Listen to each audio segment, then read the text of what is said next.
السلام عليكم ورحمة الله. تعتبر الأحلام نوعا من النشاط العقلي الذي يحدث داخل المخ خلال النوم، ويتفاوت محتوى الحلم من أفكار وصور بسيطة إلى قصص مطولة يصعب التفريق بينها وبين الحقيقة.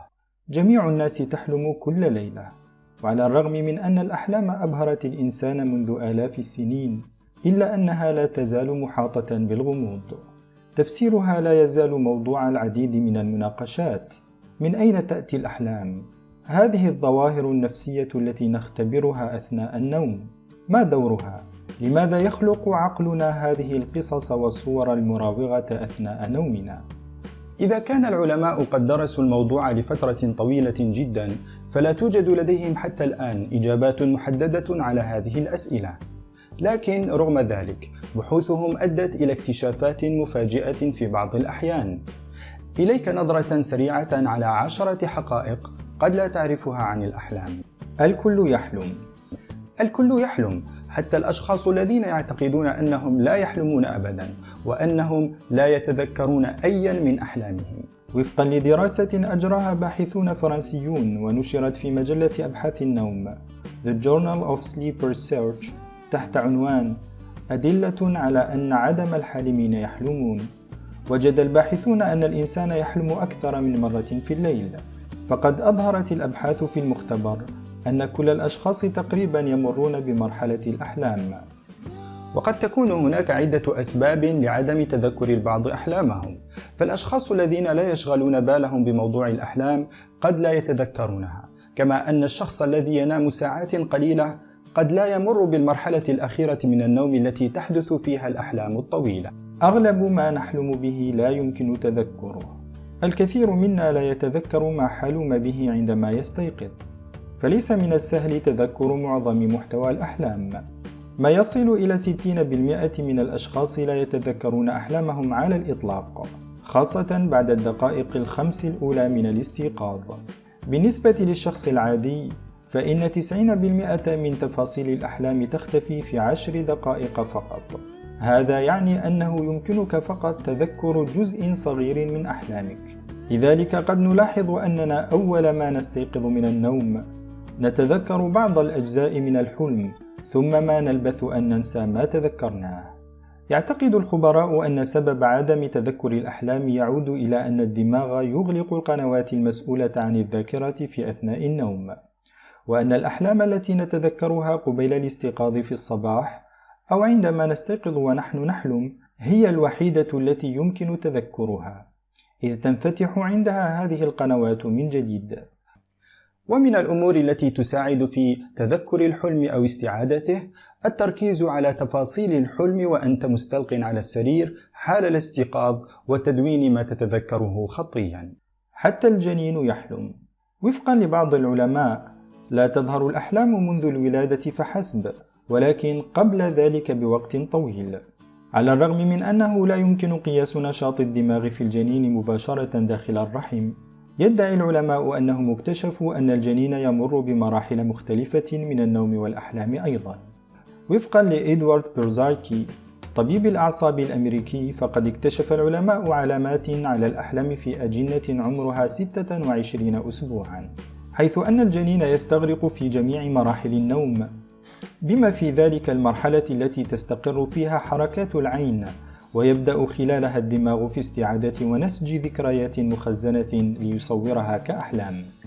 لكن بماذا يحلم الجنين إذا كانت ذاكرته تكاد تكون خالية من أي مخزون سابق؟ إن التأثيرات التي تستشعرها حواس الجنين الخمسة خلال يقظته في بطن أمه هي التي يستمد منها مخه الموارد والبيانات المغذية للصور والانطباعات الذهنية التي تنغمس فيها مخيلته خلال أحلامه. لا يمكنك أن تحلم بوجه لم تره من قبل. عندما تسمع هذه الحقيقة لأول مرة قد تعتقد أنها لا تبدو حقيقية، ولكن في أحلامنا الوجوه التي نراها هي وجوه قد رأيناها سابقا. يصر الخبراء على أن أدمغتنا لا يمكنها اختراع وجوه جديدة لتظهر في أحلامنا. هذا يعني أن أي وجه نراه في أحلامنا هو بالضرورة وجه قد رأيناه من قبل. ليس بالضرورة أنك تعرف شخصيا هذا الوجه، ونظرا لأن معظمنا يواجه غرباء في أحلامنا فقد تفاجئنا هذه المعلومات. ضع في اعتبارك أننا نواجه باستمرار وجوها لا نسجلها بالضرورة على أنها مهمة، لذلك قد يبدو مذيعا في مقطع تلفزيوني أو أي شخص غريب التقينا به في الشارع في أحلام لاحقة، وقد لا نتعرف عليهم كأشخاص رأيناهم من قبل. لذلك حتى الوجوه التي تراها في الحلم وتظن أنها جديدة هي في الواقع وجوه أنت قابلتها ولكنك لا تتذكرها على الأغلب. معظم الشخصيات الرئيسية في أحلامنا هي على الأرجح شخصيات نعرفها جيدا، أو على الأقل عرفناها بالفعل. في بعض الحالات يمكن أن تظهر أدمغتنا أيضا مزيجا غريبا من الأشخاص الذين نعرفهم والذين لا نعرفهم. البشر ليسوا الوحيدين الذين تراودهم الأحلام. هل سبق لك أن لاحظت أنه عندما يكون حيوانك الأليف نائما فإنه في بعض الأحيان يصدر ضجيجا أو يهز أقدامه كما لو كان يركض؟ ذلك لأن الحيوانات تحلم أيضا. أظهرت الدراسات أنه عندما تكون الحيوانات في نوم حركة العين السريعة أو ما يسمى بالريم Rapid Eye Movement، فإنها تنبعث منها نفس موجات الدماغ التي نحصل عليها نحن البشر عندما نحلم، والنشاط الدماغي لها يشير إلى ذلك، وبالتالي نحن لسنا المخلوقات الوحيدة التي يمكنها أن تحلم. شملت هذه الدراسات الشمبانزي والدلافين والكلاب والقطط. يمكن أن نفترض أن معظم الثدييات على الأقل تحلم مثلنا تماما. هذا يعني أنها يمكن أن تنزعج من خلال تجارب أحلامها. الأشخاص الذين ولدوا مكفوفين يحلمون أيضا. معظم الأحلام تعتمد على استعمال حاسة البصر، ولكن ماذا بالنسبة للأشخاص الذين ولدوا مكفوفين؟ هل تراودهم الأحلام؟ حسب مجلة سليب ميديسين، إن الشخص الضرير يحلم مثل ما يحلم الشخص الطبيعي، وبما أنه لم يختبر حاسة البصر طيلة حياته فهو لا يحلم باستخدام الصور، وعوضا عن ذلك تعتمد أحلامه على بقية الحواس. توجه الموقع الفرنسي علوم ومستقبل Science et Avenir بالسؤال إلى ميشيل أحد المكفوفين ممن ولدوا بهذه الإعاقة فأجاب: كيف أحلم؟ حسنا، أحلم مثل ما أعيش، يعني أنني أحلم دون أن أرى. إنه أمر بسيط جدا، وإلا فإنني أحلم من خلال أحاسيسي بالضوء، تلك الأحاسيس التي تسمح لي برؤية النهار والليل والنور والظلام. في النهاية أحلم بالأسود والأبيض، أحلم بقليل من المساحات البصرية، أحلم عن طريق الأصوات التي أسمعها والروائح التي أشمها، وهذا يفاجئ الناس كثيرا. لا يحلم الجميع بالألوان. إذا كان معظم الناس يصرحون عن حلمهم بالألوان، فإن نسبة صغيرة من الناس يصرحون عن الحلم باللونين الأسود والأبيض فقط. 12% من الأشخاص الذين يبصرون يحلمون حصريا بالأبيض والأسود، الآخرون أحلامهم بالألوان.